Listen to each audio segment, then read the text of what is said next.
Welcome to the OpenAI Codex Complete Guide, where we will be learning how to use OpenAI's new super app to create and edit designs, do research and create documents, create and deploy full web apps, create motion graphic launch videos, create high-quality investor decks that you can export to Canva, and even create high-quality iOS apps in Swift. What you'll realize in this video is Codex is the only unified, all-purpose AI agent tool. One that combines coding, co-work, browser, and computer use cases all into one single interface that we are going to cover in great detail. So this video is going to be divided into two parts. We're going to first start with the basics, and then we are going to move on to multitasking and creating many different things in parallel. In part one, we're going to talk about the basics of prompting. We're going to talk about permissions,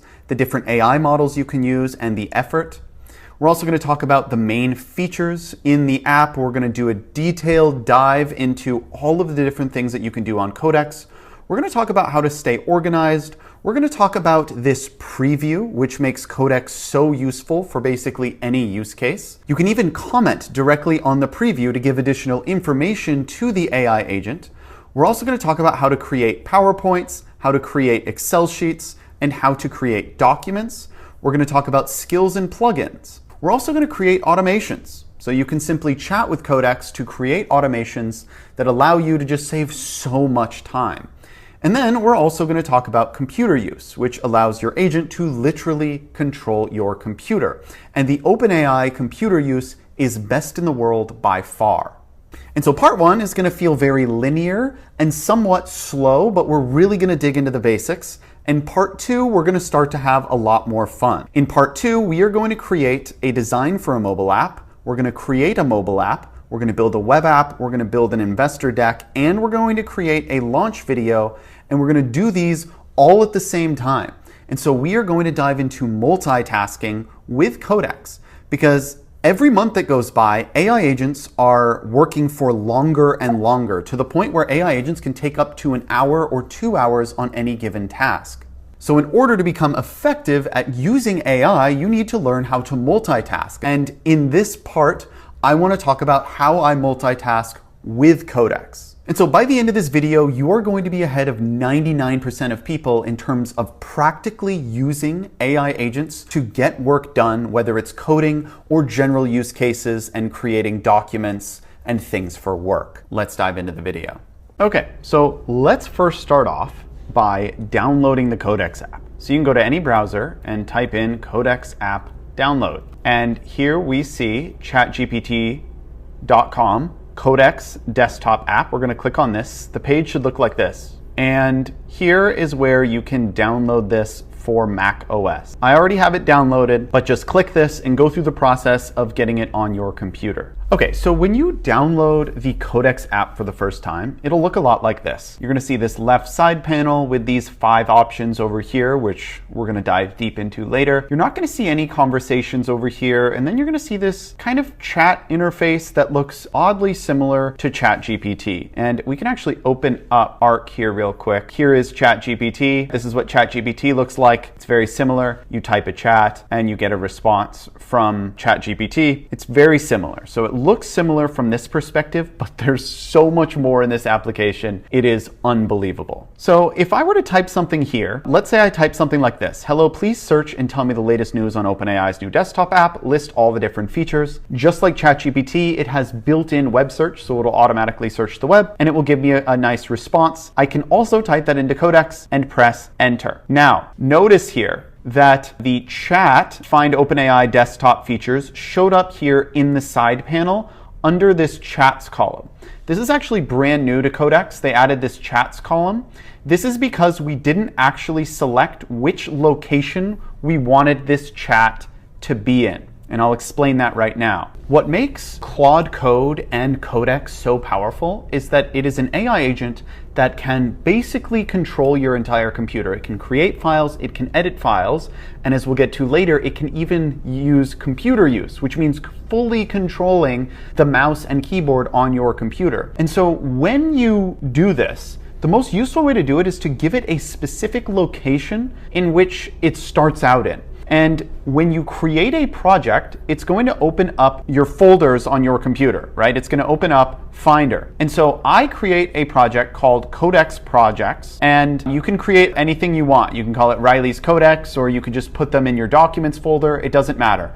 I keep it organized, and I'll even create a new folder. So I'll just say like Riley's Codex Projects. So this is the folder that I'll create where I will put all of my other projects beneath it. So I just created this Riley's Codex Projects. Now, let's say I wanted to do some research on all the cool things about Codex and the new desktop app. And I can create a project where all the documents that I create about this will be stored in that location. And so what I'm going to do is I'm going to hit New Folder, and I'm going to call this Codex Desktop Research. And we're going to hit Create. We're going to select this folder, and we're going to hit Open. Notice here that a project was created. We have one project created, and it's called Codex Desktop Research. Now, if we click on this button, we are now creating a new chat at Codex Desktop Research. It's also listed right here, Codex Desktop Research. So when we create a chat, it'll show up here. So I'm just going to say, please tell me about the new Codex desktop app features that they released today. And again, this can search the internet by default. It can go off and do research. And notice here, if we were to expand this, this chat shows up right here, and it will automatically use AI to name it. So find new Codex app features. Now we can press this button again, and we can actually create a new chat. I can say, what are people saying about the new Codex app? Figure out a way to look at blogs and x.com, and what are people saying? What are they excited about? So these are chats under the same project, and they work at the same time. And you can tell that it's in progress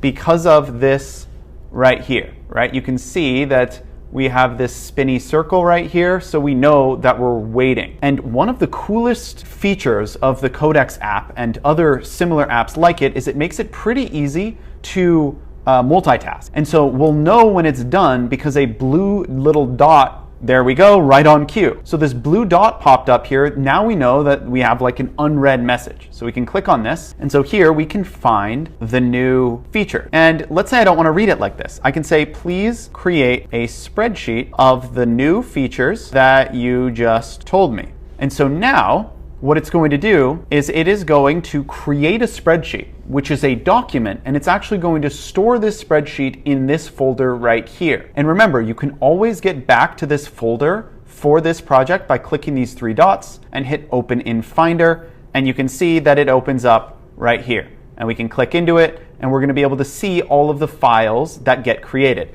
No files have been created so far, and these chats don't actually get stored here. It's just the files that they create. Oh, and here we go. It just created this outputs folder. We click in this, and so it's created the folder. It hasn't yet created the document yet. And if you'll notice here, it's done, and you'll see at the bottom we have this Codex Desktop Features .xlsx. If we go ahead and we just click Open, look at this. It opens right here in the side view. Notice here, if we don't want this side-by-side view, we can come up and we can press this button right here, which will allow us to full screen it. And I could even remove the side panel. And now we're operating in this spreadsheet view, and it is literally full screen. Yeah, I can view the whole thing, and I can create a follow-up. And I could say something like, please remove the source page column. And so now we can just see that it is working, and you can tell it's working because it says stop, and we can leave this full screen view, and we can see that this was entered in the chat. So this is a fun way to toggle between, like, here you can see all of your agents and the chat and what your agent is working on. And if you want to just focus on the thing that you're working on, again, you can full screen this, and you can remove the side panel to kind of toggle between the views. And look, here it's done. You will notice here that the source column is no longer here. It removed it, and so we can just use AI to edit this document pretty perfectly. And remember when I said that all of the files that your agent creates will show up in this folder, and you can open in Finder at this location, and we can open this, And here we can see that this XLS, this is the file that we're working on right now. So all of it is stored in this file. And so this makes it easy for me to create chats and reference that file. I can very easily hit create new chat, and I can say, please add anything that I missed to and we should be able to see the file. If we go back to Finder, we can see that this file is called Codex Desktop Features. And so we can go at Codex Desktop Features. And so we can mention that file and say, do research, let me know if I missed anything for new features for Codex. And so within this chat, like within this folder, we can mention anything that we create, which is really, really fun. Okay, I wanted to take a brief moment to just recap everything that we've talked about before we dive into more advanced topics. Codex, in its simplest form, this Codex application allows you to chat with an AI agent that can create, edit, and delete files on your computer. And the specific parts of the app that we've talked about, the project location or file path is right here. The permissions are right here. It's basically what your agent is allowed to do, and do you need to approve its actions. I prefer using full access,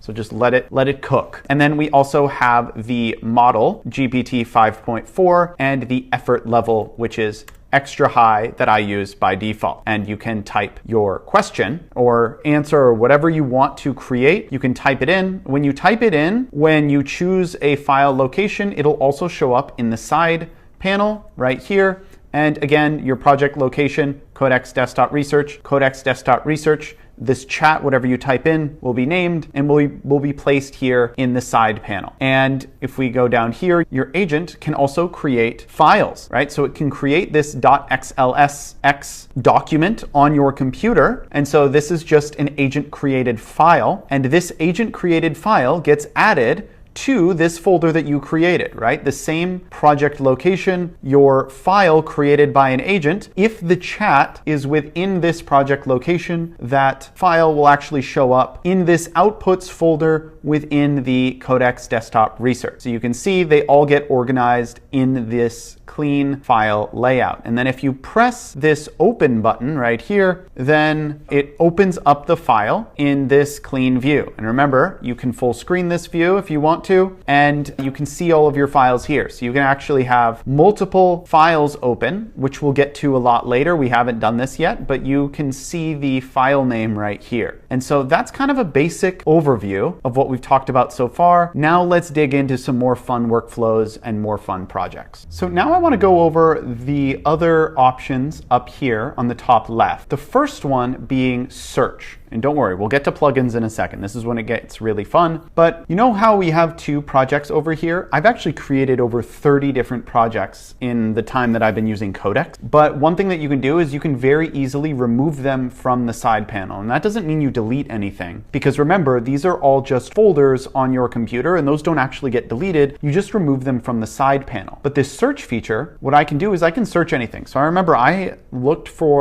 said to do research and create a report in the style of Karpathy, but I removed the project. But if I just type in Karpathy, it searches all the chats for the name Karpathy, and I can click on it, and now this chat opens up. And you can see here that the name of the chat is Analyze Karpathy Voice, and it's in this general agent tasks. So remember, this is just the project folder. So this Codex Desktop Research, right? That is the project folder. This is the general agent tasks folder that I removed from the side panel. But if I click on this, it'll actually open up the location. And then all I need to do is just drag this in here, and boom. Now all of the chats for this general agent tasks here shows up here on the left side panel. Right? That's pretty cool. And again, I can remove it and I can bring it back whenever I want. And so in order to access this search menu, you can just press Command G and we can just type in Codex Outline and you can open it without even clicking on it, which is kind of fun. Here is application that I was working on earlier that goes through all the features, but we're going to get to more advanced applications in just a second. First, I want to talk about plugin. And so yeah, many people get these confused, plugins versus skills. And I will say the line between plugins and skills is a little blurry.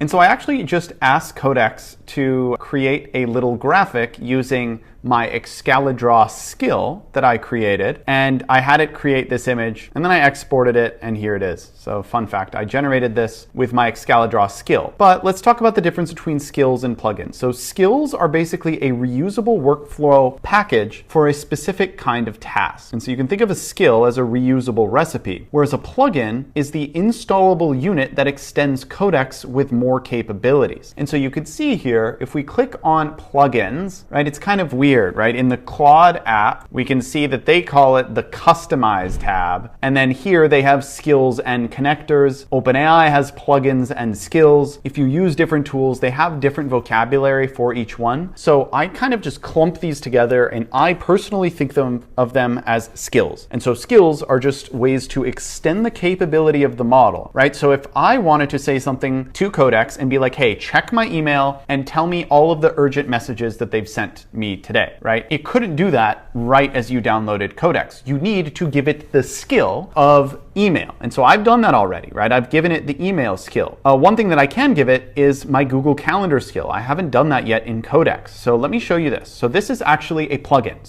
Google Calendar plugin.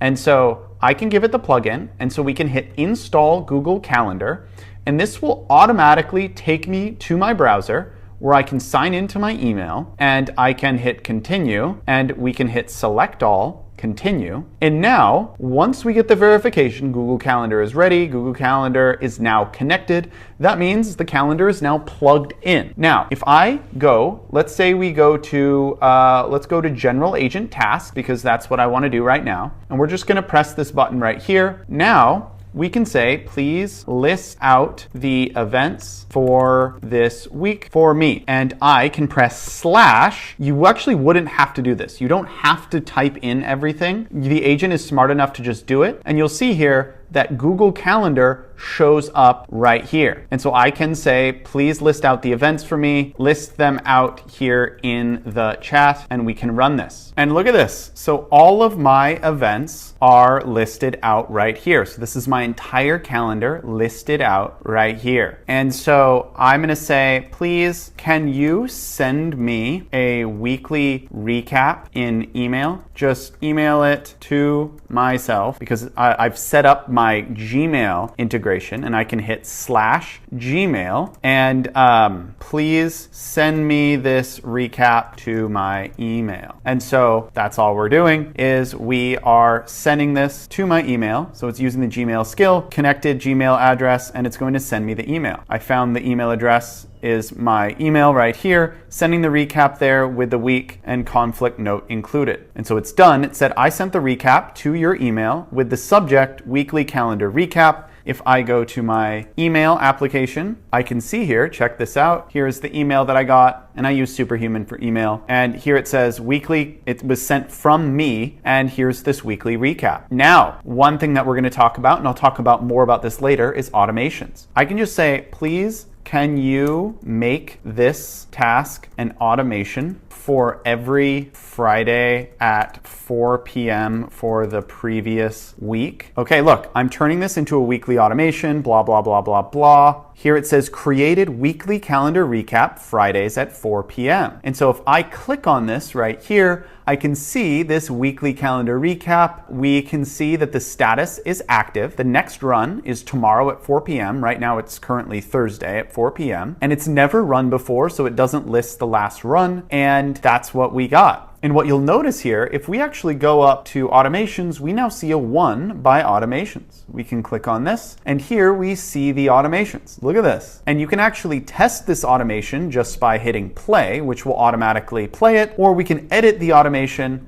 and it is very easy to just edit it, and we can add to it. And I can say, make sure to use the Gmail skill. If you want to, you actually don't need to do that. It's basically implied, and it's that easy to create an automation. You just ask Codex to create an automation. And so if you're ever confused about what a plugin can do, just create a new chat. So what we're going to do is we're going to go to General Agent Tasks. We're going to create a new chat, and I'm just going to type in @Figma, and this is a plugin, and I'm going to say, please tell me what actions I can do with this plugin. I've never used it. Describe to me what I can do or what you can do, your abilities, with this plugin.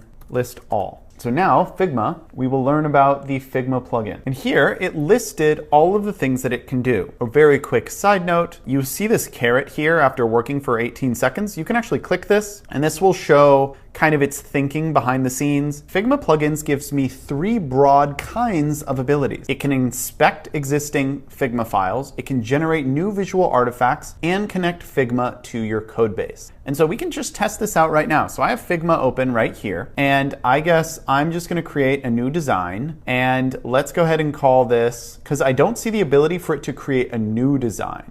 So I'm gonna rename this, and I'm just gonna say, I created this new Figma board called Riley New Design. Can you please put Hello World on that design to see if that works? So now we're going to test out this Figma integration. And so look at this, it says Figma is running locally. I'm switching to the text tool and placing a simple Hello World on the canvas. And so now it says Hello World is now on the Riley New Design canvas. Let's go ahead and go over there. And look at this, we have Hello World. And I've been typing a lot in this video, and so I'm going to show you how I normally interact with AI agents, which is just with my voice using a tool called Whisper Flow. And that's literally, you can look it up on Google, you can download it, they have a generous free plan. But all you have to do is hold the FN key and I can speak my idea. So now I want you to go to Figma. Actually, I don't want you to ignore the Hello World, that was just a test. Now that I know that it works, I want you to make a mock-up design on Figma for my new shoe company called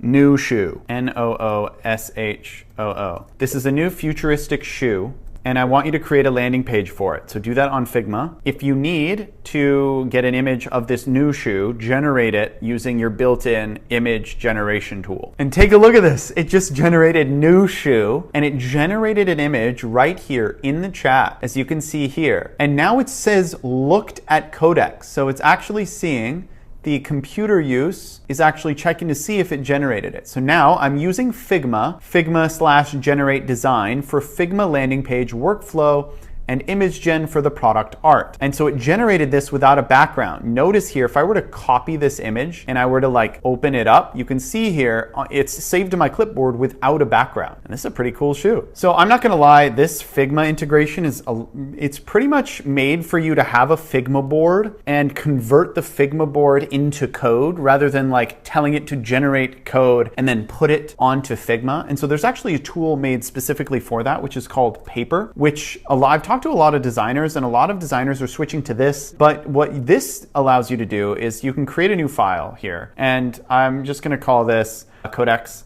test. And what I'm going to do is I'm just going to press new. I can say /paper, and I have this skill that I've created previously called paper deck style. But what we can do is we can actually go to plugins and we can hit manage, and here we have MCPs. And here we have this paper MCP. And so if you are ever using a tool on their website, they might say like, use the new paper MCP, or use the new Figma MCP, or use the new Notion MCP. You can literally just go to Claude Code, this works in Claude Code, or Codex, and say, hey, I want to be able to use this MCP. Can you please create a skill that wraps this MCP? And that'll tell it that it can create a skill with that MCP so that you can use it really easily. So what I'm gonna do is I can go to this new chat here and I can hit /paper, or I can say use the paper MCP to create a landing page for my new company, New Shoe. And remember, we've created those files for New Shoe. Let's see if they're in here. Yep, New Shoe Hero, and we can type @New Shoe PNG, use the one without a background, and create a landing page on the open paper board. Use the paper tool that we've created. And since I've already created this, you're going to see, and in my opinion, this is the best way to get AI to make designs for you. Check this out. So we can open up paper. Oh, this is really cool as well. So if we open up this general tasks here and we right click on this chat and we say open in mini window, we can actually open this chat in a mini window. and we can minimize Codex. So now we can have whatever application we want to have open here on the side. And here it says, okay, the board is empty, so I'm going to build a fresh desktop artboard. I'm checking both the hero files locally. Okay, design is set. I'm building this. Look at this. So it'll just generate a landing page design. And we can just have this open. We have the chat open on the side, and I love this animation when it's editing, and we'll just let it cook. Okay, you see here it created this top board or top bar, technology, performance, launch. You can see, oh, move like the roads has been written. New shoe blends featherweight knit. All right, so these buttons are a little overlapping. Remember, the AI might fix this. It might just realize it messes up and then it'll actually just fix this. Oh, this is a great opportunity to talk about a new feature. So one thing that a lot of AI tools have is message queuing, which basically, like, if I were to type a prompt while it's working right now and say, like, please fix it. On a lot of AI tools, what it'll do is it'll wait for the AI to be done before entering the prompt. But Codex has steering built in, like steer, like your steering wheel. And what you can do is I can paste that screenshot and just say, oh, by the way, there's some overlap here. You might want to fix this while you're working. And so when you press enter, by default, it'll be queued up. But if you click steer, it'll actually enter it while it's working. So you don't even have to wait for it to be done. You can kind of steer it while you work. And so you can see here, once it's done with its latest activity or tool call, your prompt gets entered. And so now in the middle of your conversation, it says that I saw the overlap. I'd already started moving the CTA and stats down, but I'm rechecking the hero and adjusting the copy, and it'll hopefully make the fix on this specific run. And look at this. So it's already starting to fix it. And here we go. And I could say something like, create 4 more variations. I want you to make slight modifications on each. I'm not going to go through this whole process, but the point I'm trying to make here is Paper is a software tool that was designed specifically to connect to your AI agents like Codex, like Claude Code, and there will be way more tools just like this. I think there's a massive opportunity to create tools that connect to other agents that people already use. And you can see here, Figma has a really bad integration, in my opinion, compared to Paper. Paper is just way more fun.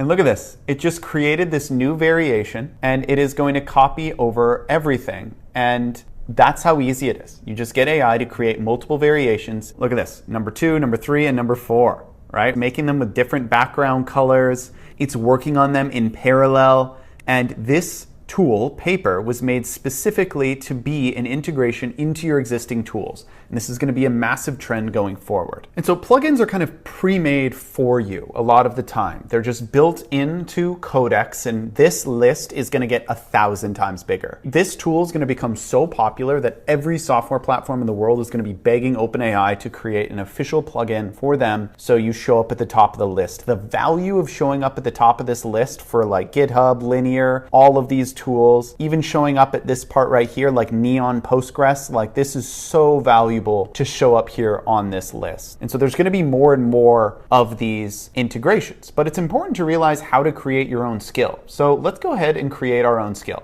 So if we go to our general agent tasks, we open up a new task. One of the things that I was constantly doing over and over again was going to YouTube, and I would go to this site called like YouTube Transcript Extractor, and I wanted a way to very easily like pull a transcript from a video. And then I wanted to be able to do it for all of the videos of a given channel, or I wanted to be able to search YouTube and pull the transcripts from a certain search term.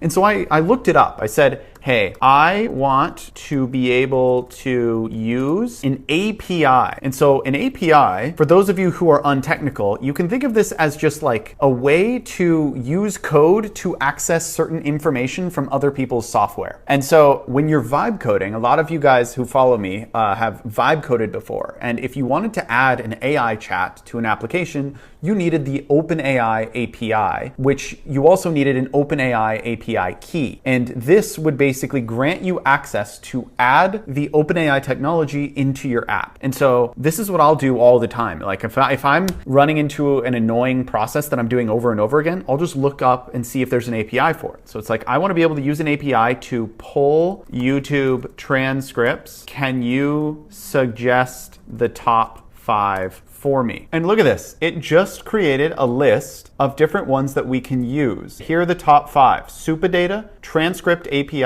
YouTube transcript.io, and Scrape Creators. So I'm going to go ahead and I'm going to check out Superdata. And I have used this before. And what we can do is we can sign in. And once you sign in and put in your credit card, you can get an API key. I think I might even be on the free plan. And so I get a certain amount of transcripts per month. I think you get 100 free per month. So I'm not on my personal Superdata account. I don't think I'm using that many of them. So I can copy this API key and we can go back to Codex and say, okay, please can you create a skill that allows me to ask you to summarize the latest 10 videos from a certain YouTube channel. And you can always use this API to just immediately pull them. So you can go to their YouTube channel, you can search their YouTube channel, get their latest 5 videos and pull the transcripts and then summarize them. I want you to create a skill. So you're gonna need to look and research how to use Superdata and figure out how to use it well and quickly and create a skill so that I can always ask you for this information. Here is my API key. I'm going to include my API key. I'm going to paste it at the end. I don't want to show it on camera.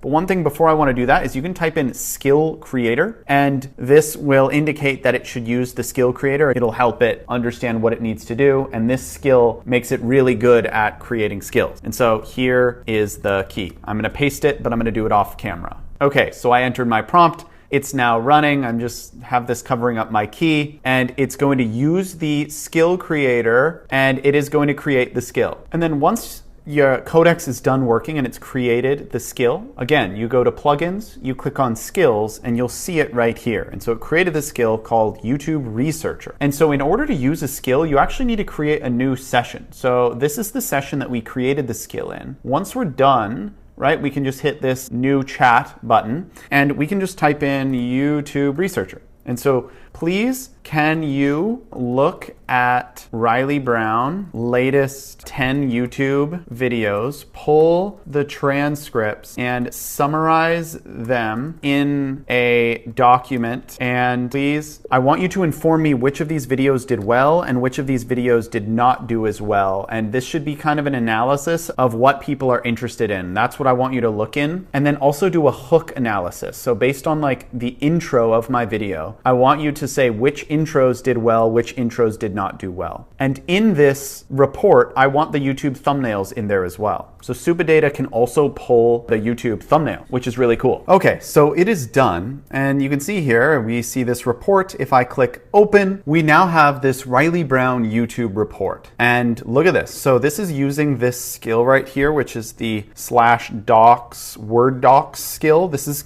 I think this comes built into Codex. And it looked at all the full transcripts. And here at the bottom, we see the hook winners. So Claude is taking over, big market shift, high urgency. These intros did the best. Claude Code leak, OpenClaw Blender skills. Claude Code can design now. Why specialized agents are superior. That's pretty good. The hooks that didn't do well is build a sync web app and mobile app in 16 minutes. That video did not do as well. The 35 fundamentals you need to vibe code your first app. So it looks like vibe coding did not do as well. Building a mobile app with OpenAI Codex and 7 OpenClaw skills that can 10x your output. Very interesting. And so it even told me what to double down on. So this is pretty cool. So it took all of that YouTube data and turned it into a document. I'm going to say, okay, on the last day of every month, I want you to do this for the videos for that month. Can you create this automation that uses the /YouTube researcher skill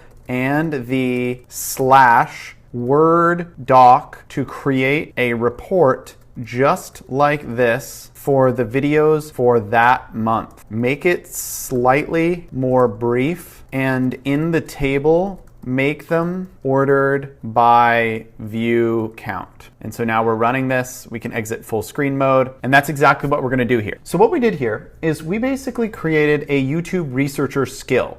And this required an external API. And we just did research on Codex to find the SUPA data API. And then what we did is we got an API key. We gave this API key to Codex. And we said, create a skill with the SUPA data API, use this key. And then this created this skill. So this process created this skill. And then we said to use it. I said, use the SUPA data API to look up my YouTube, pull all my latest transcripts, and then create a doc, right? And so we created a doc, and then we kind of paired these together, right? We used these in tandem with one another. We used this and we created this automation, right? So we created an automation. We said every single end of the month, at the end of every single month, I want you to create a report that searches YouTube and prepares it in a Word doc and send it to me. And that's exactly what we did. And so if we go back to Codex, let's see if it's done. Yes, it's done. And you see here, it says created monthly YouTube report. So I can click on this, and here, okay, I didn't realize this. You can reference skills in the monthly report. So that's useful to know. And you'll notice here in the automations tab, we now have a 2. So we have 2 automations that are set up, a monthly YouTube report and a weekly calendar recap. Okay, so we've covered a lot here in part 1. We've talked about a lot of the basics, how the app works, how to create skills. We've talked about plugins, automations. We've created a couple, and we're kind of moving slowly through this process. In part 2, we're going to be doing a role play, and we're going to be creating 6 different things at once.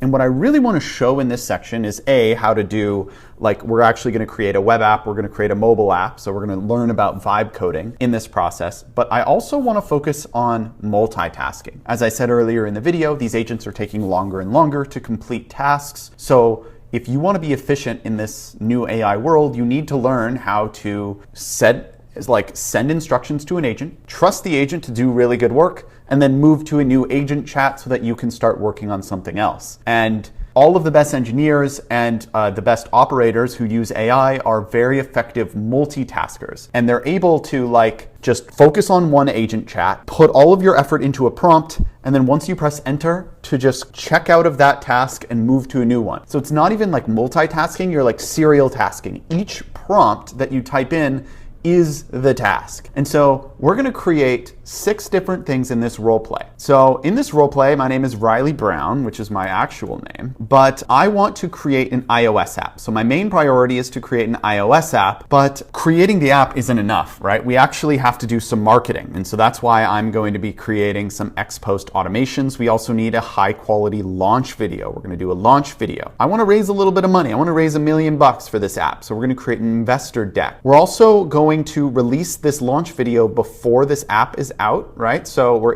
we want to go launch video, then iOS app, which means that we need to create some sort of website or landing page that we can allow people to sign up for a wait list. You want to be able to collect data. And before we create our iOS app, we are going to create an iOS app design. And that's what we're going to do. So we're going to kind of move through these together. You know, we're not going to work on all 6 at once, but we're going to be working on many things at once the whole time until we create a system around this app that could be a fully operating business, and we're going to create some automations as well. So in order to get started, what I'm going to do is I'm going to go to Codex and we're going to create a new project. So this new project, we're going to go into Riley Brown, we're going to go into Codex projects. Actually, we're going to create a whole new folder here, and I'm just going to call this my new business. And what I'm going to do is I'm just going to open up this folder and I'm going to hit new chat. I'm going to say I have a plan, create a markdown file of my plan. Then what I'm going to do is I'm going to go to this little thing here and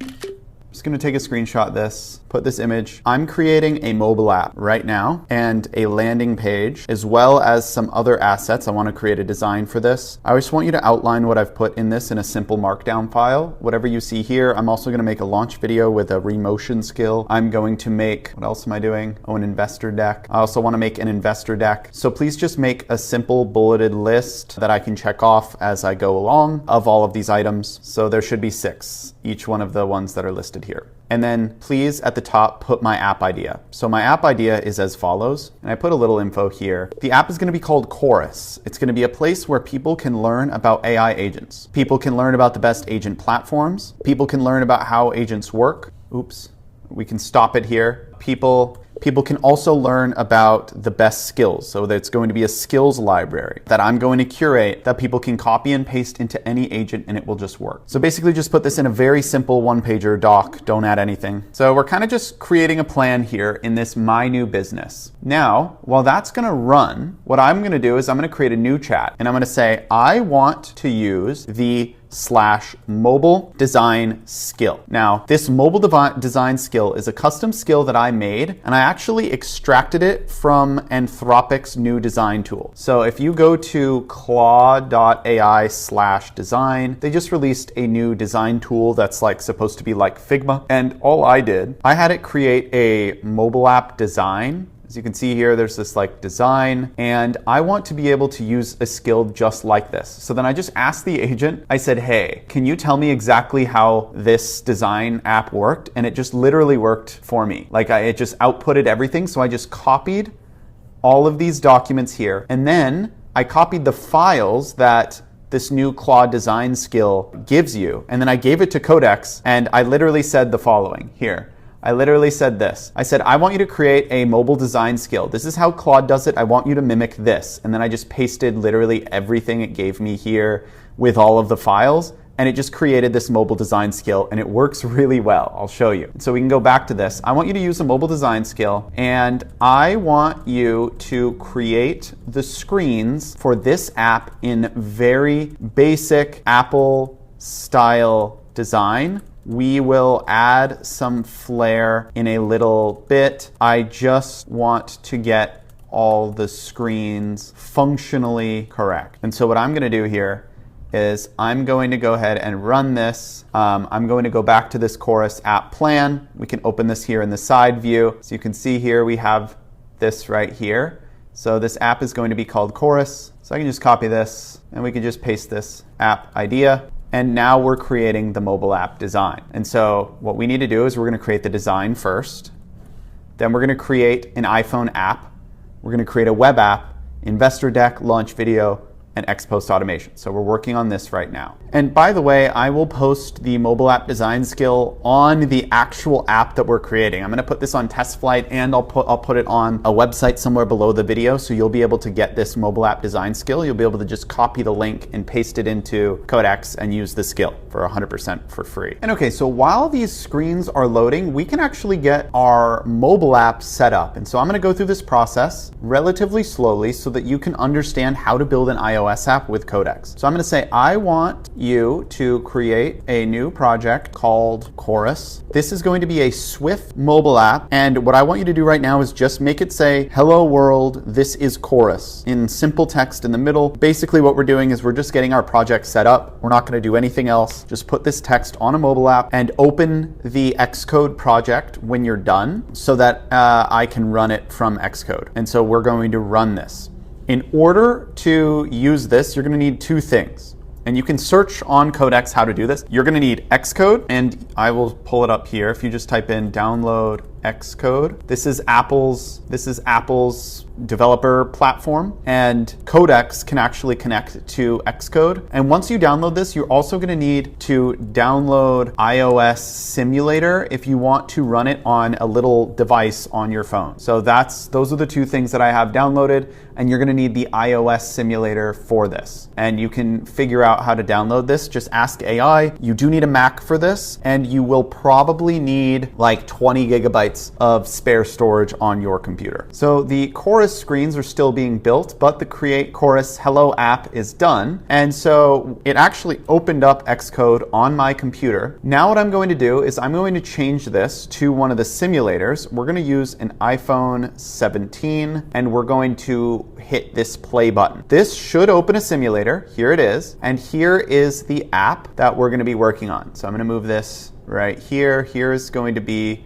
the mobile app that we are working on. And this is really cool. And as you can see here, hello, this is Chorus. This is the app. It is completely white. Just have this black text here in the middle. There's no app functionality. We just now have the project open. And now we can talk to Codex and we can actually edit this app however we want. We can build any features we want, literally any features, simply by vibe coding. And you'll see we'll add some more features later. Now, here is an app where we see that the build Chorus screens is done. We can click on this. Okay, so I actually just went to have lunch for about 25 minutes and we're back and all my agents are done. So obviously we have the Xcode project set up and here we have the build Chorus screens. So now that it's done and it gave us this prototype link. So my skill gives you a prototype link and take a look at that. So we have this app screen. It's very basic, but we can switch screens here or we can switch tabs. So we have this like learn tab and maybe you can do like agents 101. I think this is actually a decent start. I like the hierarchy. So like the learn, the different platforms. This is like a good, we can organize this or actually create real categories later, but this is ultimately what I want the app to look like. And saved is good. It separates the learning and the platforms and the skills here. As you can see here, we have multiple saved. I like this design. So if we go to this Chorus app and what we can do is we can say, please integrate, and you can actually go up here and what you can do is you can actually click on this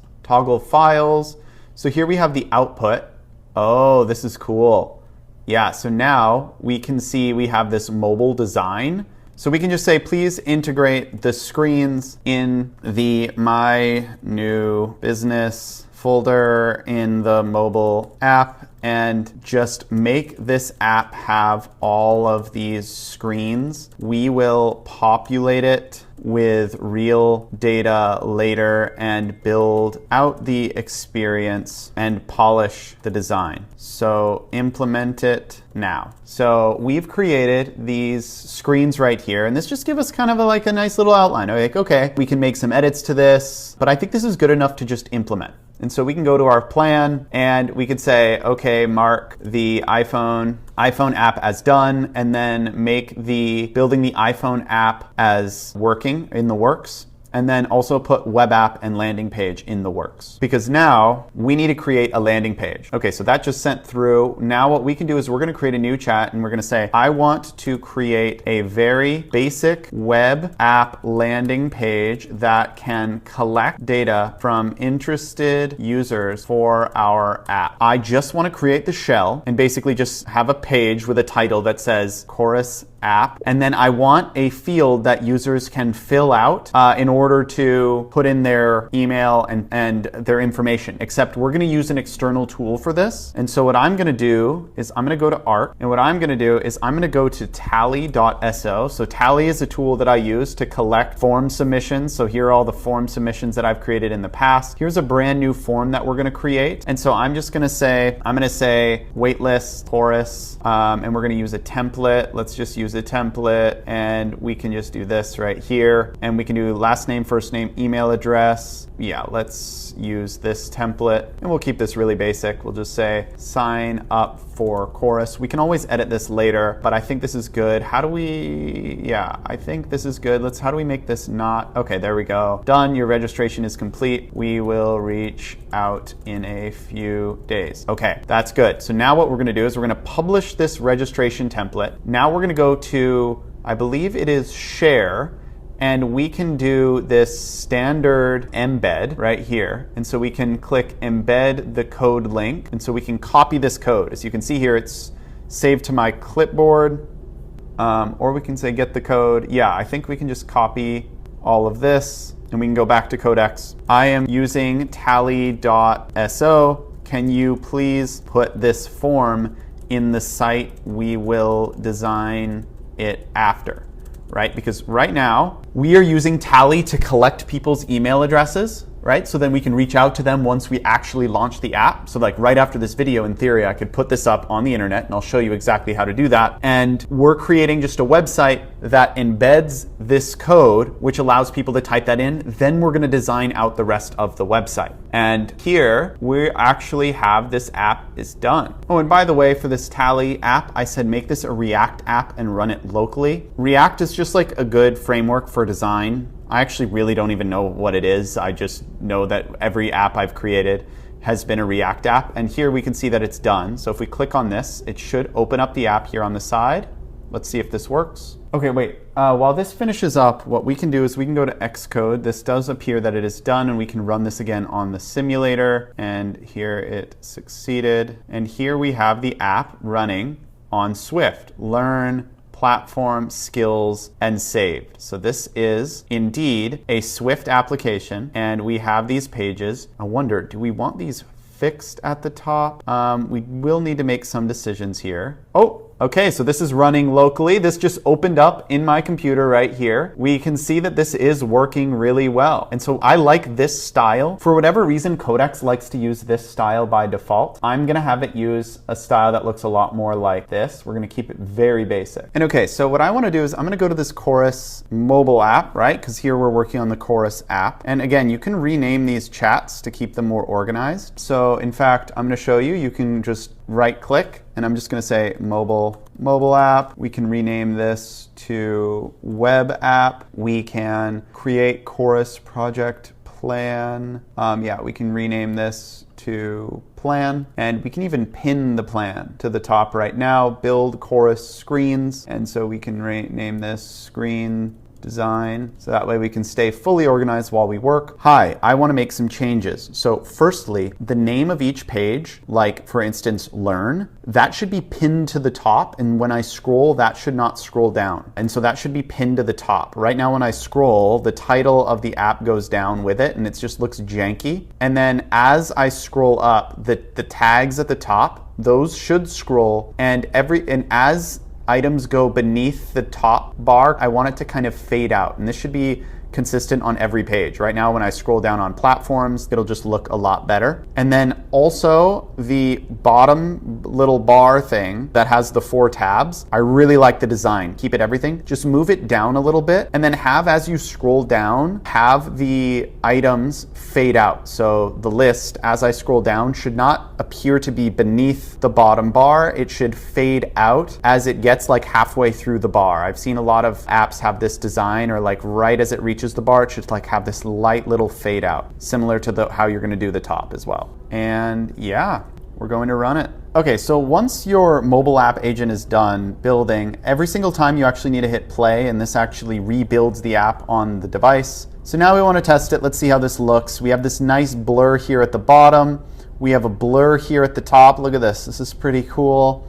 We can switch platforms, and we're going to replace this with all the different platforms up here. This is going to be pretty cool. This is looking really good, actually. I'm actually enjoying this. Research, build. Here are going to be the skills for different avatars. Ooh, this is nice, actually. And then saved, we can save them. And that's pretty cool. These actually do get saved. This is very, very cool. Okay, so we're working on this app. It looks pretty good. We need to figure out a database, right? We want to figure out how users are going to be able to sign in. Actually, we don't even need to worry about that. It's like, how do I update this with the right app icons, et cetera, and ideally, how do I do it from here? So we can just ask Codex. So I'm just gonna ask it a long prompt here. What I want to be able to do is I want to be able to update the app so that the different platforms and the platform types are kind of stored in a database. And I'm thinking, what is the easiest way to like store this information in this app so that I can have you edit it with AI? Like I could just ask you right now to edit things or add things to this app that's secure so users won't be able to edit it. And like what database should we use? And yeah, I want to be able to just like add a ton of things to this, give you documents so you can add it so that it stays organized, and over time it could scale up to like thousands of skills in theory in a couple years or something. And we're going to allow users to sign in. So what would be the best database system to set up so that you can use, like I could just ask you to add things to this app and we could just create it basically with AI that would work with Clerk, which is what we use for my company right now. And so this is just another thing to learn when using agents, right? If you don't know what to do, you can just ask it, right? It'll tell you the options and you just need to say, okay, let's do it. Let's solve it. Let's try and figure this out. Okay, while that's working, let's go ahead and please generate 10 possible app icons for our app. here. And so I'm going to just screenshot it so it knows which app we're talking about, because it is located in the folder. We're working on the app now. I want 10 icons, no background, that fits this same style of this app. Ideally something close to like those icons at the top row. Generate 10 images, all without a background. I want 10 options for app icons to choose from. These are iOS app icons. And as I said earlier, the Codex app actually has the built-in ability to use image generation. So it will actually decide what prompts to use, and it'll generate 10 images. Another thing that I want to do is I want to begin thinking about our launch video. And so if we go to plugins and we type in Remotion, we see that there's this Remotion plugin. This is how you can create motion graphics from prompts. We're going to use this. I've already installed it. You see here it says remove from Codex. If you haven't installed it, you'll see add to Codex. And then you can basically give it full access to do its thing. So if we come back here and we can say, for the mobile app that we are working on right now, that is the best place for people to learn about agents and download skills and save things and learn about agents and become better and more productive and make more money with AI agents. I want to create a launch video. So please just come up with a list of considerations for this. Like, what should we consider? Let's plan out the video. We are going to be using and remember, you can type /. Actually, when it's in a plugin, you go at Remotion. Skill, don't make the video yet. I just want you to think about the skill and think about the considerations that I should consider when making this video. So now we can run that. Let's go back to the mobile app. Here's what it says. So as of April 17th, the best fit for this would be Clerk, Supabase, Postgres. Why? Clerk already covers your auth and Clerk. Okay, Postgres is the right shape for this. Okay, so we should use Postgres. Okay, so give me the link to get started with Supabase. And is there a Supabase skill I could download that many people use? If so, download that skill. Let's use it. Let me know where I need to sign in. So I noticed that in plugins, they didn't have a Supabase plugin, but Supabase are what most of the vibe coding platforms use for a database. In fact, Lovable uses Supabase, and Supabase is actually a more valuable company than Lovable. It's like an incredibly valuable company. They're recently $10 billion, and it's just AI's favorite database at this point. And so we're going to use it. And since it doesn't have a built-in plugin, I'm just having Codex search the internet and find a skill that we can use for Supabase. And while that is searching for that skill, we're going to go to this plan Remotion launch video that's now done. And so based on the chorus plan.md, and we have the Swift, the strongest launch video is AI is not the future. And it gave us this plan. It gave us some ideas, but I actually kind of want to make it more like the Anthropic videos, which do a really good job of showing off the product. But the first thing that we want to do is just test and see if this Remotion skill works. And remember, Remotion is what we're using to create a motion graphics video. And so what I'm going to do is I'm just going to say, please use this skill to create a test video that just says, then it should show a mock-up. It should flash between 3 more scenes that show these different screens. And so what I'm going to do is I'm just going to screenshot this screen and this screen and this screen right here, just to give it some additional context so it knows what screens to use. I want you to make a mock-up of these so it looks exactly like an iPhone and have it animate on the screen and just have these 4 scenes. The purpose of and keep it as a white background. The purpose of this is to just really, I really want to just focus on seeing if this skill works properly. And please look into this skill to figure out how you can run this locally. So I can just click the local link and it opens up here in the side window. And I can see the video along with the different tracks and sequences. And if you get confused by that last part and I talk about tracks and sequences, I'll explain exactly what that means. I actually have a good deal of experience using the Remotion skill. I used to use it in Claude Code. I've used it in the Vibe Code app, and it's a pretty easy skill to use. I'll show you. So here it gave me this link. We're back to creating a mobile app. Remember, I'm sorry if we're moving around, but remember, this will take some of these will take like 5 or 6 minutes. So we want to be able to multitask. So again, we're back. We're looking at how to use Supabase. And remember, I actually don't use Supabase that often, so I'm learning this as I go. And that's part of what I'm trying to show you here is you can learn how to do things as you do it. That is part of the fun of using AIs. It will just tell you how to do things. You can just figure it out. So I'm just going to create a new project name is going to be, and then we'll type a strong password, enable data API, and create new project. I'm going to say, okay, I created a new project. Send me the URL, region, and tell me when it exists. Okay, so we can hit save. I need to give it a URL region. It's loading up. That's pretty cool. And if you take a look here, if we click connect, I noticed here that we have an MCP. We can choose Codex, and we can give it feature groups, only enable the subset of the features. All right, so we can just copy this prompt. So this should allow you to connect. If you can connect, create the full DB and add everything. If not, let me know what else you need. Okay, so the Remotion launch video is done. And so notice here, it gives us this localhost 3031. We click on it, and a timeline opens up right here. And you can just edit this video. Take a look at this. You can just see a video. We have our app. This is a mock-up of all the screens in our app showing up right here on our screen. And we're just using the Remotion plugin. I didn't do anything crazy. You just enabled the Remotion plugin. You type @Remotion, and boom, you're using it. Now check this out. Please, can you, I'm just gonna go on a tangent here and just kind of talk about it. And so by the way, this is how this works. So you have like each second has 30 frames. So this is 30 frames per second. And so you can always reference the frames. So that's how I kind of talk to AI as I'm going through this. So this would be on 2 seconds, 20 frame, or 2.20. You can mention the exact time that you want to make a change. Like one thing I notice here is like there's this learn text here, but we don't need to make changes to this because we just wanted to test this to see if this works, and it does work. And so I'm just gonna say, make an outline for the phones like black, make it look a little bit better.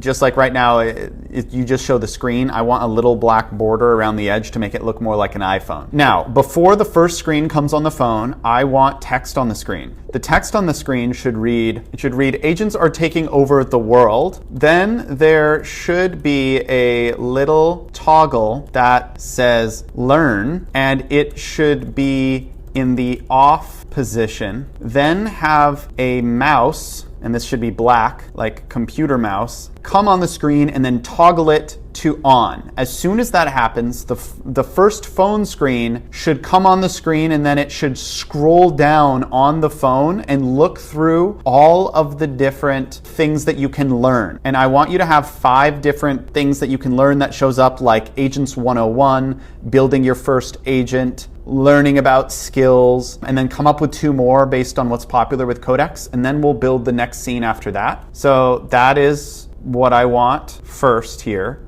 right? I'm going to add something that comes up before it says welcome to chorus. I actually don't want the welcome to chorus. And remember, we can use steer. So like we should never see the welcome to chorus phone screen. I don't want to see that. It should immediately after the screen I said to show the app and scrolling down on the agents page. So remember, while it's loading, we can press enter. And you can see that this actually steered the conversation. Let's go back to our mobile app. Let's take a look and see what what we're doing. Okay, the Supabase MCP is set up, placed locally. I added the Supabase server and enabled remote MCP client support. Okay, then blah, blah, blah, blah, blah. I could not apply the database directly from this live agent process because the current session still does not expose the newly added MCP server to the layer. So, what we need to do is we actually need to create a new chat. Here it actually says if you restart Codex now and come back to this project, I can do the actual DB apply next. So we're going to come down here. We're just going to quit Codex. We are going to quit, I believe, we're going to quit Codex and we're going to reopen it. And then I'm going to just say, okay, I restarted it. Please do it. Okay, so it looks like the Xcode is done. So we can actually run this. And it says that it created all of these different tables in the database. So it says it should be stored in Supabase. So if we open our simulator, we do see that there is data in here. So let's hope that this is actually stored in Supabase. So we can go to Arc. Okay, so we definitely see some requests here. What we can do, let's go ahead and go to Table Editor. Nice. Look at all these tables. So if we were to go to like skill categories, for example, very cool. So we have different icons. So we can set the icon here. This is cool. So we have the different skill platforms, saved items, skills. So we have category, research, GTM, build, ops. Okay, we have competitor scan, landing critic. Let's see if these are in here. Let's go to simulator. So if we go to platform, so we can edit those. Skills. Yeah, we have competitor scan, landing critic. We can copy this. Let's see if that actually copied. Yep, this copied to my clipboard. That's pretty cool. This is starting to look pretty good.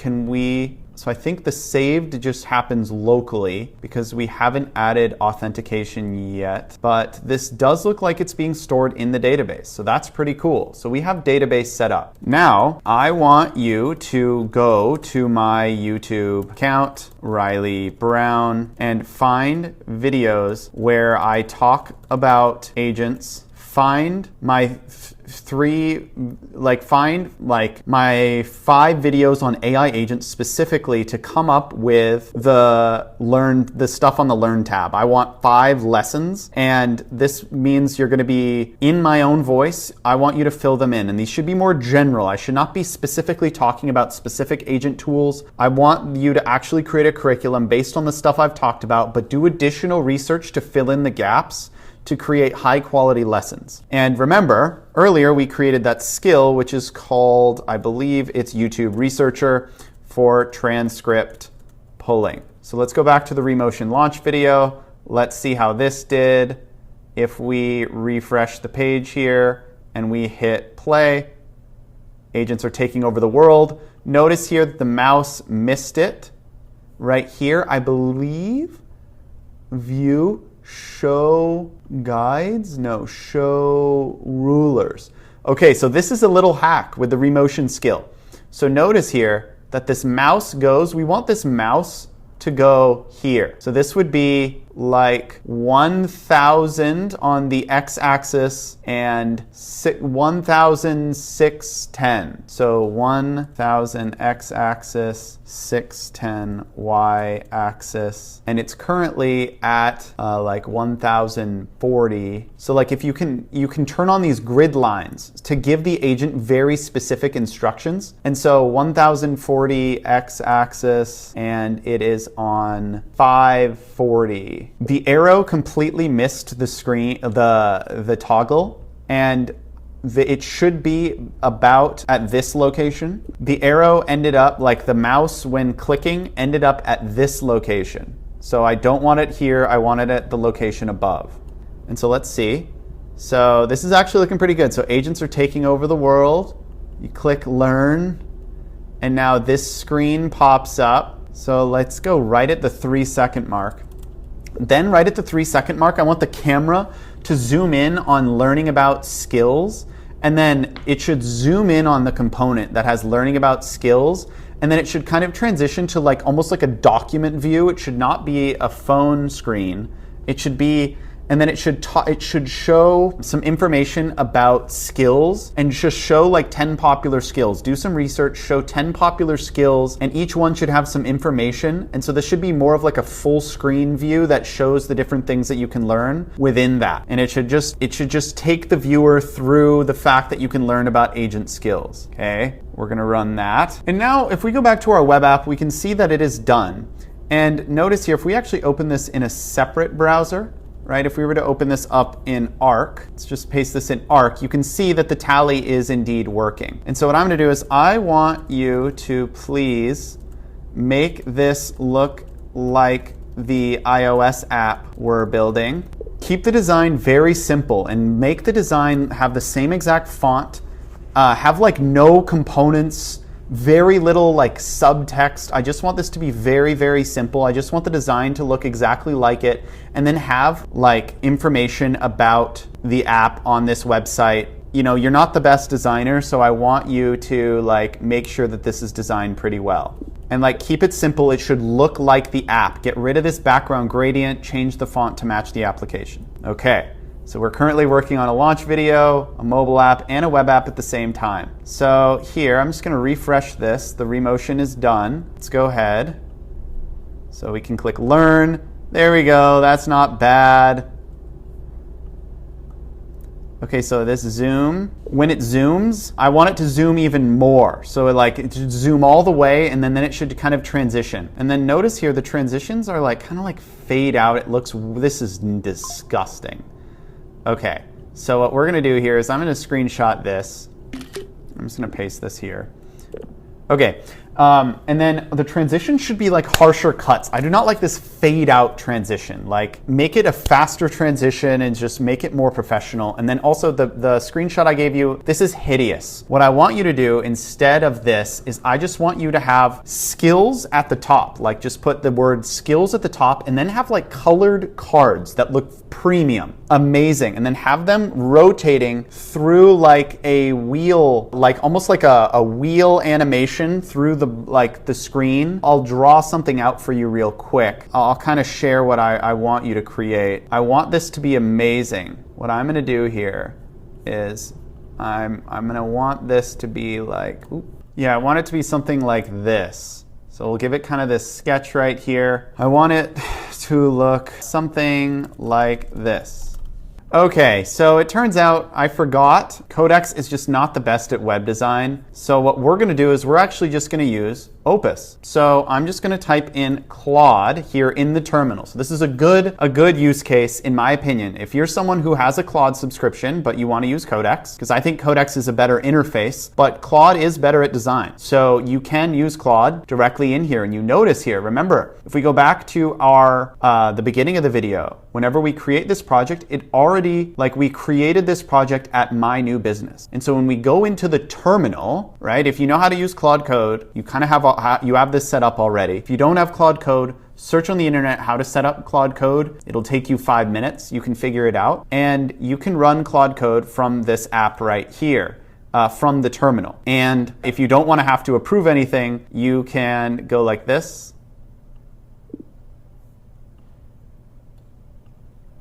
You can go Claude space dash dash dangerously dash skip dash permissions. And this will run it on bypass permissions mode, which is the same as the full access mode. But anyway, we are working on the landing page here. And what I like to do is I like to give it context, right? Because Claude doesn't have the same context as if you were chatting here. It knows we're in this My New Business, but it doesn't know anything else. It's just in this folder. It doesn't know if it's working on the course plan or the course video. We are using Tally. And I want to make sure that we create a really good landing page. I want you to completely forget the styling of this page that you have here. I want you to make this a landing page for the following application. It is the Chorus app. And so you're going to look at the code of the Chorus app in this folder right here, and you are going to analyze how it's styled. It's very simple. It's white. Look at the font and make the app make this landing page match it, and it should have the Tally embed. That's all I want. Minimal text, really make it convert, make it great. Okay, we'll run that. And we can actually see Claude Code working on this in real time. We can very easily just like minimize it almost all the way, and Claude Code will just continue working on this. Okay, so the mobile app is done. Let's go ahead and open up Xcode. And what we need to do is, it analyzed my YouTube, right? Remember what we asked it to do. We were having it research my YouTube, and it created 5 lessons based on my YouTube transcript. So what is an agent, narrow, beats, general, build the loop, workspace memory skills, team, and handoff. So I've made videos on this before. So it did research, and it created these lessons. So what is an agent? Okay, these are way too short. Make them longer, please. Okay, so Claude Code just went to town on the web app. Oh wow, this looks a lot better. So we can actually open this up in an external browser to see it full screen, or we can just go like this. And you'll notice here you can press Get Early Access. Oh, and it goes down here, and this is where you put your information. For whatever reason, this in-app browser is not showing the Tally form. Let's see if it shows up here. Wait, so we can refresh this, Get Early Access, boom. We can put this here. For whatever reason, These icons are a little bit different, but learn agents in one place. A simple iPhone app for learning agent fundamentals, comparing the right platforms, and sharing reusable skills. One thing I can add here, and wow, Codex is not nearly as good at design, it feels like. So please add like works with Codex, Claude Code, OpenClaw, Hermes, and Gemini. Please see if you can pull those logos and put them in the files so they show up. Okay, so that's pretty good. Let's go ahead and check on the mobile app. So if we go to Xcode, we hit play. Let's see what this looks like. Where is my simulator? There it is. Okay, so this is looking pretty good. What is an agent? It is very text heavy, but at least we have some more. This is a little bit longer. We do have the database set up. Now what I want to do is I want to have platforms. So for the platforms, I want to have it be just a list of platforms, no tags or categories going horizontally across. I just want a list of platforms. This will be my curated list of 10 to 20. The ones that I want you to have right now, I want to have Claude Code, Codex, Cursor, OpenClaw, Hermes, Manus, Perplexity Computer, and that's good for now. For the icons, see if you can grab the icon for each of these. Like, figure out how to do that. If you can't do it, that's okay. I can get you the PNGs manually, but see if you can do it and get it all of this info in the database so it works properly. But yeah, we don't need tags for this because there's never going to be over 20. Okay, we fired off that prompt. Let's go check on our remotion.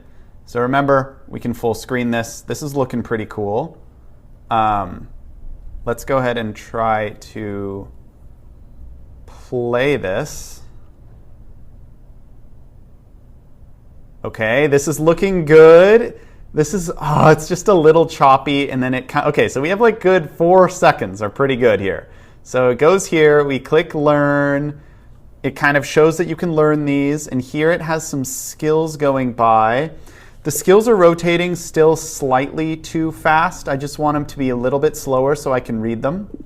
And then immediately after this screen, the way I want it to end is I want the YouTube researcher skill to animate up to the top, and then I want text to come in to describe the skills. I want to show a copy animation as if I was pressing the copy button. And then it should say copied to clipboard. And then we are going to show the Codex app opening up. And so what we can do is we can say, this is going to be a hard one.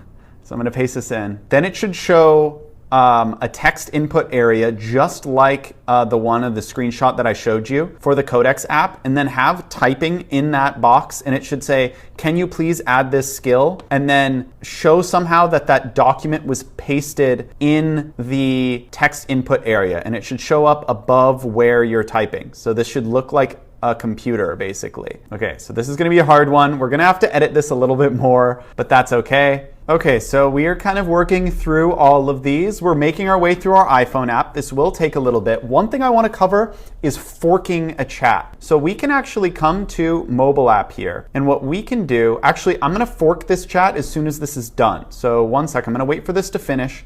Then we're actually going to fork this chat, and we are going to start working on our investor deck. So please mark investor deck as working. And so I'm going to wait for the mobile app to finish. Okay, so the mobile app is done. And so what I want to do here is I'm actually going to fork the chat. And you can do this by coming over here and right-clicking, or 2-finger click. And what we're going to do is we're just going to hit fork into local. If you're not technical, don't worry about fork into new work tree. That doesn't matter for the sake of this video. Just do fork into local. And this is going to create a new chat. And what I'm going to do is I'm going to rename this to Investor Deck. And what I'm going to do, please analyze the features and assets from this application, and I want you to create an investor slide deck in the same style. You know, like we have all of those icons for that we've created earlier for Codex, Cursor, OpenClaw, etc. that are in the app right now. So include those, like all the styling stuff in this new investor deck. And I believe we have a skill that's built in. I think it's just called PowerPoint. And so we can reference that. I want you to search the internet for a bit, find out what investors are currently looking for in April of 2026. Like, what are they looking for in a PowerPoint deck or in a deck that you send them? And please create it like that, in that style. So find some examples online and copy the style. Do not rely on your own styling ability. Okay, so we're going to send this off. Now we are working on this investor deck. So remember, so we created the iOS app design. We're still working on the iPhone app. We're working on the web app landing page, which is almost done. We are working on the investor deck and launch video. Okay, so the investor deck is done, and I love the way it looks in Codex. Like, look at this. You can create an investor deck just like this. I will say it's not the best at designing PowerPoints yet. So what we need to do is we're going to open up the terminal here, and we're going to type in Claude dangerously skip permissions. And we're going to say, hey there, Claude, I need you to take a look at this PowerPoint, and I need you to make it look better. I want you to refine it. I want there to be less text, some more graphics. Check and see what are best practices for you to do it. I want you to just really make this like a refined deck. There just seems to be too much text on this deck. It's not super readable. It's just not my favorite deck right now. So please make it so much better. Don't add any slides or change the material. Just make it better. Make it more refined, less text, more visuals that like put things into perspective, you know, like charts, anything like that. That could be good. Make it better. We are working on, and so it's useful to give it the files, because remember, this chat has all the context. All this chat knows is we're in this My New Business folder. It's always good. I actually don't even know where this is located. I guess we could just click on this. Oh, you can open it in Canva. I'm just going to give it this file path right here. What happens if we click Canva? Here it is on Canva. Wow. This is actually very cool. I did not realize you can do that easily. Just open it up straight in Canva. That's pretty cool. Okay, so Claude Code. We just had Claude Code go to town on this slide deck. It does look a little bit better. It doesn't look a ton better. I don't think it's that much better at design than Codex models. It's just a little bit more refined. We have some more visuals. Here, yeah, like this is a really good slide, like value compounds over time. We have a learning graph, a saved workspace, execution memory. This is pretty cool. So we have this slide deck. I didn't really give it enough information, so I'm gonna do that now. And so here I'm coming up with kind of like this fictional plan of how I'm gonna leverage my audience, right, to build a massive curation of really useful skills for existing tools like OpenAI, Codex, etc. We're going to build a lightweight agent through iMessage. People will pay monthly through access for these different agents that are super lightweight that people can test. They're less of a commitment than, say, Codex or Claude Code. I just kind of want to change the narrative because it's kind of bringing up like clock and auth Supabase. Like, I need to mention that. We don't need to mention anything about the authentication, and talk more about the narrative and why this is a big opportunity, and look up like how much money is in this market. Like, focus more on the story, less on the tech. So we fired off that prompt. Let's check on our mobile app here. Oh yeah, while the other one was loading, I forgot to record it, but I uploaded one of these app icons. If you remember, we generated a ton of these app icons earlier. I forgot about it, and so I uploaded it here to the mobile app, so it added an app icon. And so what I'm gonna do now is I'm actually gonna plug in my actual phone. I'm gonna show you real quick how to run. So when you're using your phone, or when you're using Xcode, you can use the simulator, or you can run it on your actual phone. So on Xcode, you see here we have the device. We chose iPhone 17. These are simulators. You can see that this says iOS simulators, but I can also select my phone. And so I'm going to select my phone. I'm going to hit play. I have my phone out open right here. It should open the latest version of the app. It is. And so now I'm just screen sharing my phone to the computer. This is on my actual phone right now. And we're gonna take a look at the app. This page looks pretty good. We have basics. Oh, there's haptics in the app now. I can actually feel the app. There's haptics. Here we can select platforms. Here we see Claude Code, Codex, and here we have the About Platforms page. We have this kind of nice overview where we can learn about the platform.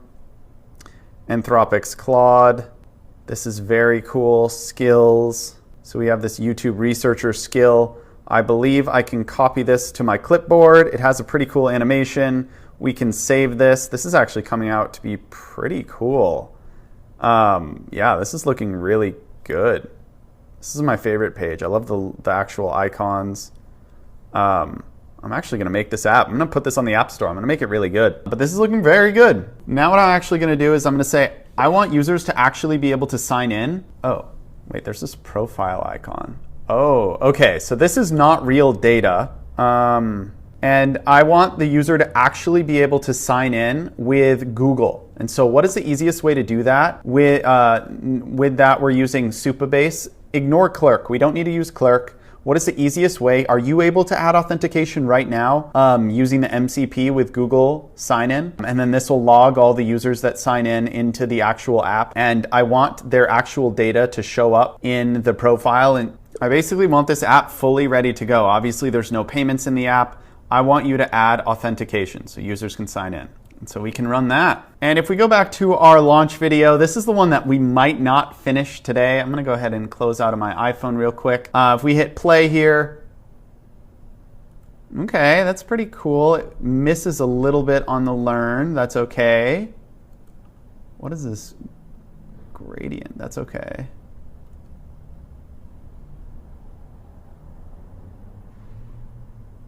Ooh, ooh. Okay, I forgot I made a massive edit last time. Ooh, that looks pretty good. So you can please use this skill. You can paste it into Codex. And now what I'm gonna do is I'm gonna just do that again, basically. So I'm going to, let's open up Claude and I'm gonna say, after the welcome to Codex screen, I actually want to go back to the phone screen that shows the skills, show a different skill and show copying a different skill, maybe like a mobile app designer skill. And then we're going to paste it into Claude Code, which looks like this. And then I'm going to go ahead and go to Claude and I'm just going to open up a new normal chat like this. And I'm just going to copy this just like this. And what I'm going to do is I'm actually going to be using Claude again because it is better at design. Claude -- dangerously get permissions. I'm going to paste that image in here and I'm also just going to paste this. We are working on the remotion video. Use the remotion skill, really think deep. We're adding 2 scenes at the end of this to kind of close out the video to show that you can add skills to your agents. And so now we're focusing on Claude Code instead of the subtitle above. So instead of it saying Riley returns, so instead of it saying Riley returns, it should just say Claude Code. And it should show the same thing. I want you to add this skill, and then it should paste in a skill in the UI like the image. So like we've already done this once with Codex, we're doing it again, so we're going back to the same app from earlier, copying the prompt, and then pasting it into Claude Code. So please think deep, make this look good. Okay, this is really fun. I actually haven't done this until today where I use Claude Code inside the Codex app for like design-heavy tasks. It ends up looking a lot better. And obviously these can take a lot longer, right? Like a launch video, we've only put in a total of like 10 minutes of like focused effort in the launch video. If you spend a few hours on this, you could actually make this pretty good. This is not terrible. Okay, Claude has literally just went ham for 7 minutes and 24 seconds and it cooked on this slide deck. I was like, curation is the wedge, agents are the business. Most startups pray for distribution, we start with it. And obviously some of these things don't fit, but the fact that you can like literally export it into Canva immediately and make edits, that's pretty insane. Curate, test, monetize. I don't like this like top bar. In fact, I'm just gonna do that. Oh yeah, one really useful thing, I use a tool called CleanShot Pro,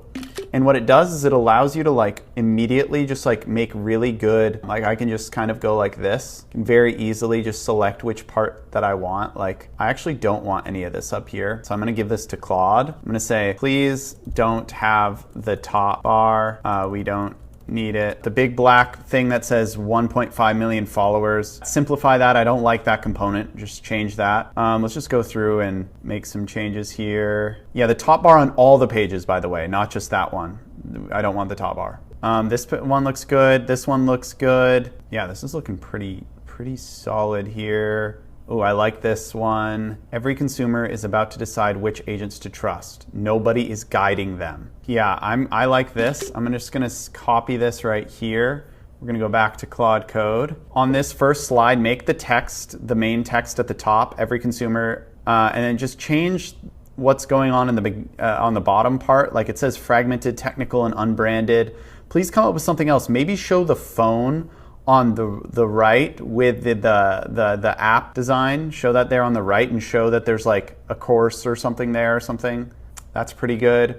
Where are we on the mobile app? Oh yeah, let me see here. Oh yeah, we just tried to add authentication. Let's go ahead and go to Xcode. What we're gonna do is we're gonna run this on Riley's iPhone. So I'm gonna go ahead and open up Riley's iPhone here. This is gonna open up. Let's take a look. We tried to add authentication. Add your Supabase publishable keys. Okay, so we're not quite ready for adding authentication. The easiest path is Supabase native Google OAuth flow. It's asking it, what do I need to do to make this work? I'm not signed in yet, or I can't sign in. So again, we're just asking the agent what we need to do to set this up. Actually, we're not gonna do Google. I want to just set up, what were some of the providers? Was Apple one of them? Let's do Apple. Actually, let's just do email. We don't need to do Google, just do email for now. Okay, so the mobile app is done. Let's see if this works here. What we're gonna do is we're gonna go to Xcode and we're gonna hit play. Build succeeded. So it decided that doing email and password was actually the easiest way to do it. So that's what we're gonna do. I'm gonna put in my email and password. I'm gonna pause the video for this. And here we're just going to sign in. I have to do create account first. Create an account. Okay, wait, it worked. I had to go into Supabase and I had to turn off confirm email. I can turn that on later, but all I want to do is be able to sign in. And it looks like that I am indeed signed in here. I can see that let's see if I hit save. Let's save a few things here on platforms. We'll save Claude Code. If we go back to our profile, we have 1 platform saved, 2 tracks saved, no skills saved. So I can save some skills. 1, 2, 3, 1, 2, 3. Now let's go back to my profile. All of these things are now saved in the app. So I am signed in. It doesn't show the account that I'm signed in with, which I will want it to do. That's one thing we'll ask. Okay, so I am signed in. Once I sign in, I want it to be clearer that I'm signed in, like show like my email up at the top. But this is pretty cool. We are signed in and this is working. We have a full working authentication set up. We can go to the tables and yeah, this is pretty cool. So I think this app is ready for test flight. So I'm actually gonna add this later. I want to get this ready for test flight. Please do everything to prep for this. I'm going to do it on the not a number account. So yeah, we're gonna be sending this app to the App Store. Here, let's take a look. A trusted curator for the AI agent era. That's pretty good. And so we can see this full screen, or what we can do is we can open this in Canva. So we're gonna open up this new version in Canva and it will show up right here. And we can actually manually make edits to it. And so we can do like the last 5-10% here. Like we might wanna get rid of this. You know, maybe we'd want to change these colors just a little bit. But yeah, it exports pretty well. Ooh, nice animation. That's kind of sick. It looks a lot better in Canva. And so yeah, like we can get rid of these here. Then we can also add some like offset, good like background. We can put it over here. So this is looking a little bit better. We can make some, yeah, you know, this slide, it's fine. We could add some icons, but you know what? This is a decent start to an investor deck. So I'm going to go ahead and go back to the plan. I finished the investor deck. I also finished the iOS app because this mobile app I think is looking pretty good. You know, we still need to send it to the App Store. And so while the mobile app is loading, what I want to do is I want to be able to put this on the internet. So I want to be able to actually put this on the internet, and we can give it a domain later.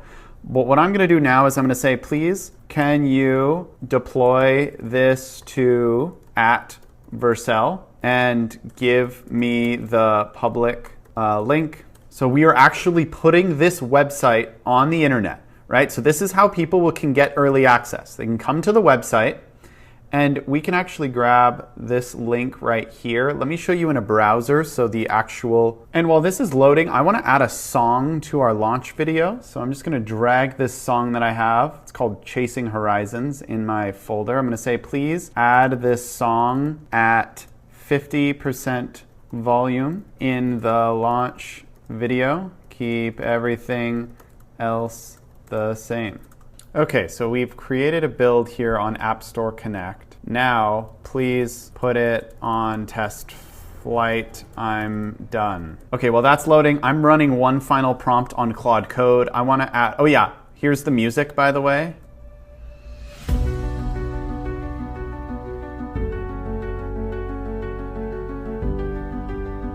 So it shows copying.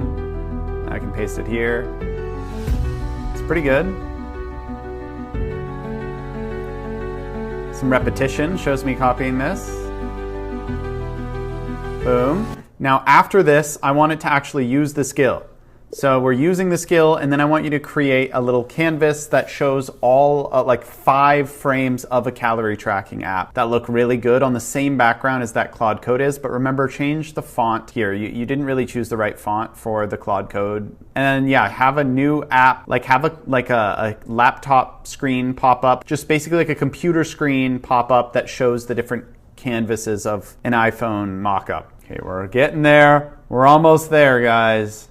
Okay, this web app looks done. Okay, yep, this is done. Deploy to Vercel, give me link. And we can't mark this as complete until we've tested it. So I'm gonna go in and try and submit an email on the website, right? I need to go to this link. If we open up Arc here, we need to be able to type in the info here. And then remember, this last thing is I wanna be able to set up ex-post automation. So we're just gonna set that up. This is one of my favorite skills that I've ever used. For this, we're gonna use Typefully.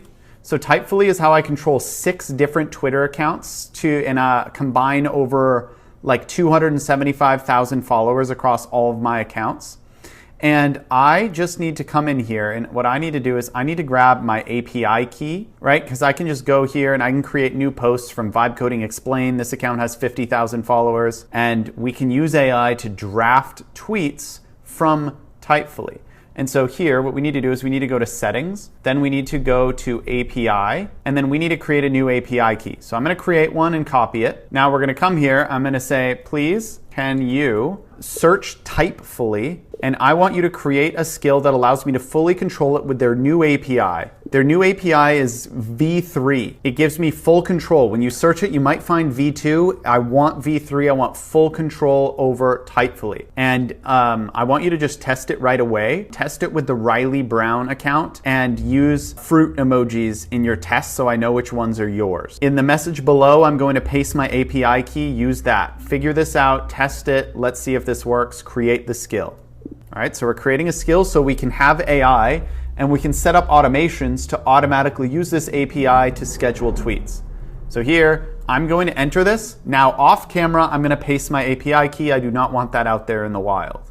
Okay, so we just got the web app link, and I know this is not centered, right? I know we made this really quickly. We can easily center this. It says made with Tally. I'm just going to put in an email address.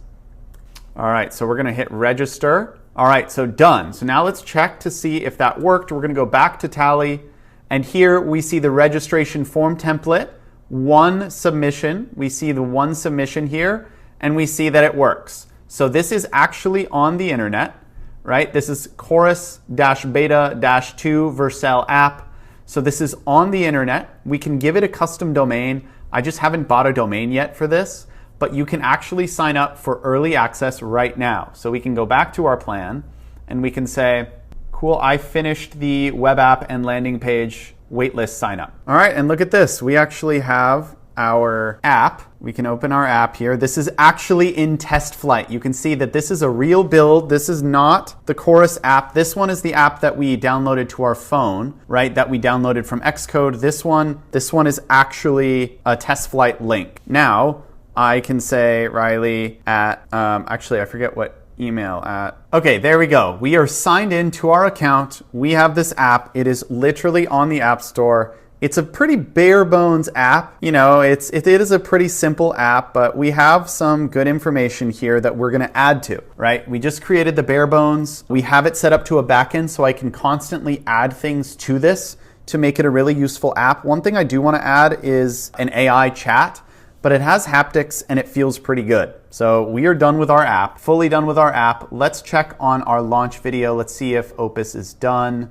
Okay, this is actually looking pretty good, but I think the Typefully one is done. I was wrong, it is V2, but it said that it was able to create a draft autonomously. So we did create the skill that controls Typefully, which allows me to draft tweets. So if I go back to Typefully here, it said that it created one on Riley Brown. Let's see, there you go. So it is able to create drafts for me. And so now I can say, please do research and come up with 3 drafts every single morning to post on X. Please create that automation now and use the / I think it should have created a skill, Typefully control skill, and we can run it.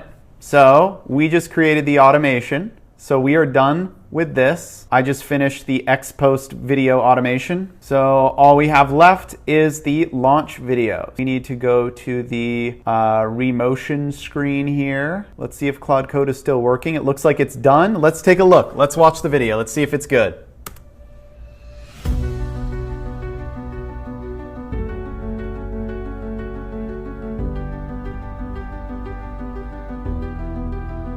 Okay, so we're adding the skill. Very good. We're going to do it again.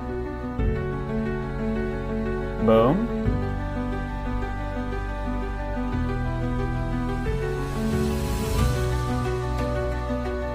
Okay, that's a little bit long. That's okay.